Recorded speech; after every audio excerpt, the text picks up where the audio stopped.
To Chesterton, these words that describe our culture are not positive. They are more like a psychological diagnosis of our lunacy. Modern, rationalistic, secular, materialistic, deterministic, skeptical, atheistic. These words describe our cultural madness. Chapter 4, The Ethics of Elfland, concludes with Chesterton's argument that the most sane worldview is the one that sees the world as a surprising and conditional gift. See the world this way, and you're cured. Seeing the world as a surprising and conditional gift is the first foundational doctrine that comes out of the traditions of the ordinary folk, a tradition that is foolishly contradicted by modernity. Now he turns to a second. But modern thought also hit my second human tradition. It went against the fairy feeling about strict limits and conditions. The one thing it loved to talk about was expansion and largeness. Herbert Spencer would have been greatly annoyed if anyone had called him an imperialist, and therefore it is highly regrettable that nobody did. But he was an imperialist of the lowest type. He popularized this contemptible notion that the size of the solar system ought to overawe the spiritual dogma of man. Why should a man surrender his dignity to the solar system any more than to a whale? If mere size proves that man is not the image of God, then a whale may be the image of God. A somewhat formless image, what one might call an impressionist portrait. It is quite futile to argue that man is small compared to the cosmos, for man will always be small compared to the nearest tree. But Herbert Spencer, in his headlong imperialism, would insist that we had in some way been conquered and annexed by the astronomical universe. He spoke about men and their ideals, exactly as the most insolent unionist talks about the Irish and their ideals. He turned mankind into a small nationality, and his evil influence can be seen even in the most spirited and honorable of later scientific authors, notably in the early romances of Mr. H.G. Wells. Many moralists have, in an exaggerated way, represented the earth as wicked, but Mr. Wells and his school made the heavens wicked. We should lift up our eyes to the stars, from whence would come our ruin. Modern thought pushes against the idea of limits and consequences.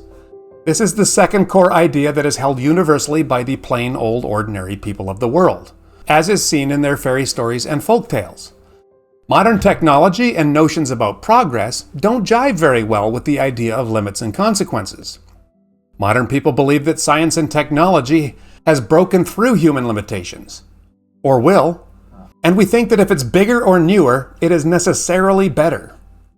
Herbert Spencer is a sociologist and evolutionist who coined the phrase the survival of the fittest. He applied Darwin's theories about natural selection to human society. Like if you are an unfit human, our species would be better off if you didn't breed. But this very rational and totally immoral idea is not why Chesterton brings him up here. Chesterton is responding to Spencer's notion that humanity ought not to think of themselves as special, given the vastness of the universe. In other words, the size of the universe should create in us a transcendent awe, which would have us abandon various religious ideas like the earth matters to heaven, and that human beings are special in some way. But Chesterton wonders how the size of the universe has anything to do with it. We've always known that we were small. We are almost always smaller than the nearest tree. This never obliterated the idea that we were created in God's image. Chesterton draws a parallel between Spencer's view and imperialism. Just as an imperial power might dismiss and dominate a smaller nation, Herbert Spencer and his intellectual heirs diminish human ideals and dignity by making us seem trivial in the face of the stars. And have you read H.G. Wells' The War of the Worlds? We can no longer look to the stars for hope or inspiration. That's where the aliens come from. But the expansion of which I speak was much more evil than all this. I have marked that the materialist, like the madman, is in prison. In the prison of one thought. These people seem to think it singularly inspiring to keep on saying that the prison was very large. The size of this scientific universe gave no novelty, no relief. The cosmos went on forever, but not in its wildest constellation could there be anything really interesting. Anything, for instance, such as forgiveness or free will. The grandeur or infinity of the secret of its cosmos added nothing to it. It was like telling a prisoner in Reading jail that he would be glad to hear that the jail now covered half the country. The warder would have nothing to show the man except more and more long corridors of stone lit by ghastly lights, and empty of all that is human. So these expanders of the universe had nothing more to show us, except more and more infinite corridors of space lit by ghastly suns and empty of all that is divine.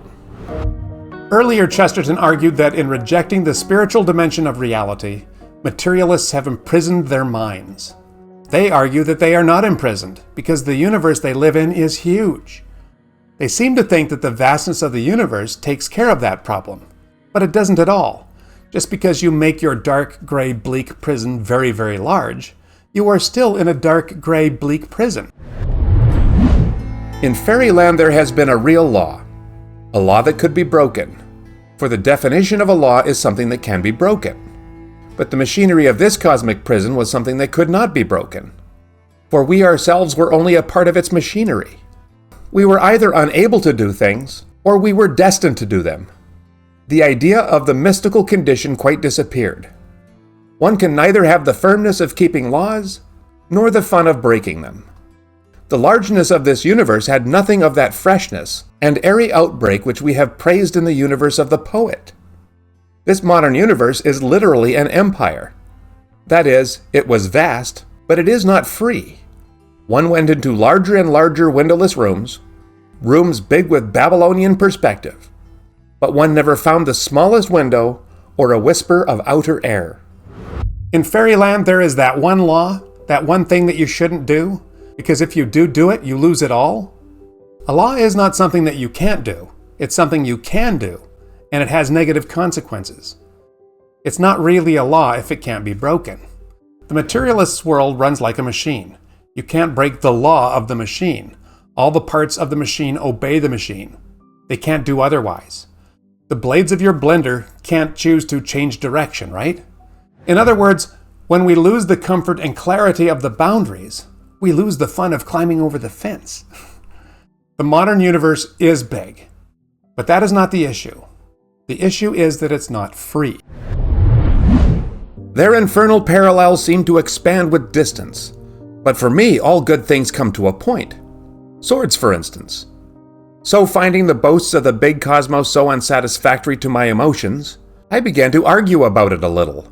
And I soon found that the whole attitude was even shallower than could have been expected. According to these people, the cosmos was one thing, since it had one unbroken rule. Only, they would say, while it is one thing, it is also the only thing there is. Why then should one worry particularly to call it large? There is nothing to compare it with. It would be just as sensible to call it small. A man may say, I like this vast cosmos, with its throng of stars and its crowd of varied creatures. But if it comes to that, why should a man not say, I like this cozy little cosmos, with its decent number of stars, and as neat a provision of livestock as I wish to see? One is as good as another. Both are mere sentiments. It is mere sentiment to rejoice that the sun is larger than the earth. It is quite as sane a sentiment to rejoice that the sun is no larger than it is. A man chooses to have an emotion about the largeness of the world. Why should he not choose to have an emotion about its smallness? So this is interesting. If the universe is all there is, there's no God or anything outside of it. If there is only the one thing that is reality, how can we call it large? You can't call it large without comparing it to something else that it's bigger than. So it makes just as much sense to call it small. With no standard, any such assessment is based completely on emotions. Chesterton felt that the universe was small. Chesterton expands on this in the next paragraph. It happened that I had that emotion. When one is fond of anything, one addresses it by diminutives, even if it is an elephant or a life guardsman.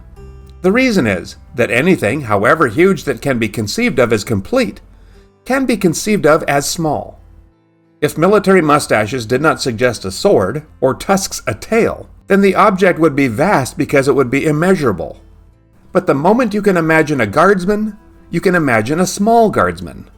The moment you can really see an elephant, you can call it tiny. If you can make a statue of a thing, you can make a statuette of it.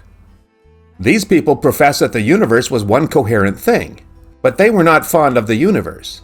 But I was frightfully fond of the universe, and wanted to address it by a diminutive. I often did so, and it never seemed to mind. Actually, and in truth, I did feel that these dim dogmas of vitality were better expressed by calling the world small than by calling it large. For about infinity there was a sort of carelessness, which was the reverse of the fierce and pious care which I felt touching the pricelessness and the peril of life. They showed a dreary waste, but I felt a sort of sacred thrift, for economy is far more romantic than extravagance.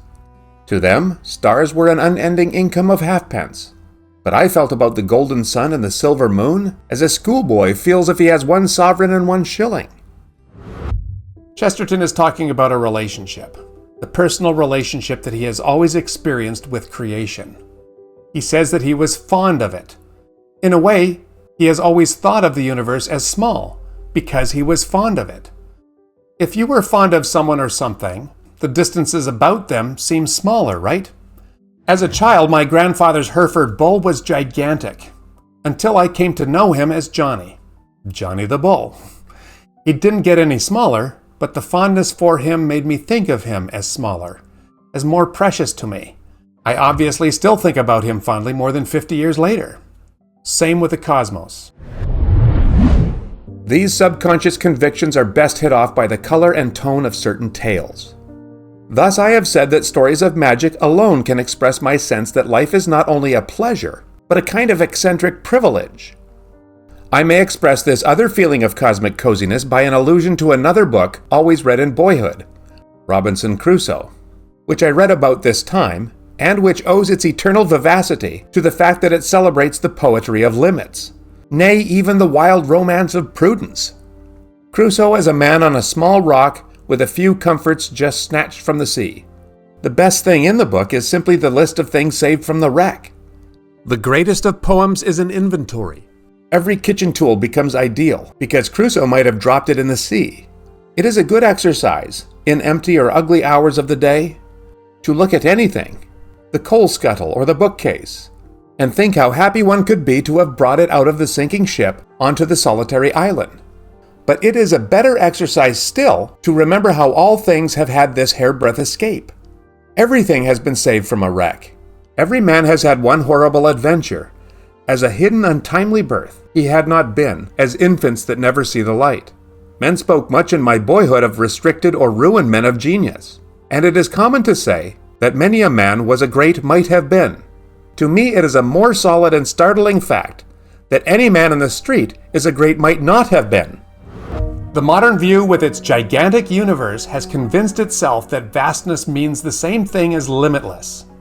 We've been discussing Chesterton's second conviction that he picked up from the folk wisdom, that reality has limits. Things with limits are more precious because of those limits.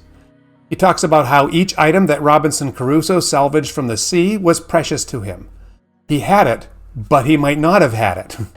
Chesterton proposes that we might sit and look at what is around us and consider that each item might not have been there, or each person. That would really ramp up your gratitude, don't you think? When I was 7, every Sunday before church, a little girl named Beth would bring me a peppermint. She had a whole bag of them. That peppermint was precious to me because I only had one. But for Beth, I wouldn't have had any.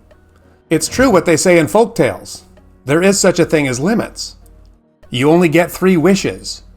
And these limits naturally lead to gratitude for what and who we have. Chesterton extends this to the whole cosmos. But I really felt, the fancy may seem foolish, as if all the order and number of things were the romantic remnant of Crusoe's ship. That there are 2 sexes and 1 sun was like the fact that there are 2 guns and 1 axe. It was poignantly urged that none should be lost, but somehow it was rather fun that none could be added. The trees and the plants seemed like things saved from a wreck. And when I saw the Matterhorn, I was glad that it had not been overlooked in the confusion. I felt economical about the stars, as if they were sapphires. They are called so in Milton's Eden. I hoarded the hills, for the universe is a single jewel. And while it is a natural cant to talk of a jewel as peerless and priceless, of this jewel it is literally true. The cosmos is indeed without peer and without price, for there cannot be another one. Think of an item that is special to you for whatever reason. And no, please don't think of your phone. Something like the pocket knife that you always carry, or the ring that your grandmother gave you, or whatever. What Chesterton does is that he takes that fondness and he applies it to the whole creation. Consider the moon. It might not have been, or it might have been two, but it's not. It is one moon, and there is no other like it, and it is ours. Thus ends in unavoidable inadequacy the attempt to utter the unutterable things. These are my ultimate attitudes towards life, the soils for the seeds of doctrine. These in some dark way I thought before I could write, and felt before I could think. That we may proceed more easily afterwards, I will roughly recapitulate them now. I felt in my bones first that this world does not explain itself. It may be a miracle with a supernatural explanation. It may be a conjuring trick with a natural explanation. But the explanation of the conjuring trick, if it is to satisfy me, will have to be better than the natural explanations I have heard. The thing is magic, true or false. Second, I came to feel as if magic must have a meaning, and meaning must have someone to mean it. There is something personal in the world, as in a work of art. Whatever it meant violently. Third, I thought this purpose beautiful in its old design, in spite of its defects, such as dragons. Fourth, that the proper form of thanks to it is some form of humility and restraint. We should thank God for beer and burgundy by not drinking too much of them. We owed also an obedience to whatever made us. And last and strangest, there had come into my mind a vague and vast impression that in some way all good was a remnant to be stored and held sacred out of some primordial ruin. Man had saved his good as Crusoe saved his goods. We had saved them from a wreck. All this I felt, and the age gave me no encouragement to feel it. And all this time I had not even thought of Christian theology. In this chapter, Chesterton has laid down the foundations of the rest of his philosophy. And from this foundation emerged some convictions that came to him when he was very young, when he was exposed to the stories of the ordinary people, the folk tales and the fairy stories. At the end of this chapter, he gives us a summary of these convictions. The first is that the world doesn't explain itself. There is so much in creation that is a mystery, and it will always be. Science will not eventually come to understand it all, because science can't study the magic part. The second is that the magic has meaning, and because it has meaning, there has to be someone who means it. A painting needs a painter, and a book needs an author. The third is that the purpose of the cosmos is beautiful in its design. Even though there are dragons, even though we see and experience bad things, Chesterton says that there is a backdrop of beauty nonetheless. The fourth, the proper response to all this is humility and gratitude. For Chesterton, it seems that these are pretty much the same thing. And restraint. In our culture, we worship freedom. We don't believe in restraint. But we should thank God for beer by not drinking too much of it. Fifth and last, this is the strongest conviction. Everything that is good is a small piece of some greater good, and we should hold each piece as a sacred and precious thing. You should note that he hasn't even begun to talk about Christianity yet, but you can see it through the cracks. Join me next time when we take up our discussion of Chapter 5 of G.K. Chesterton's Orthodoxy. It's called The Flag of the World. We'll see you there.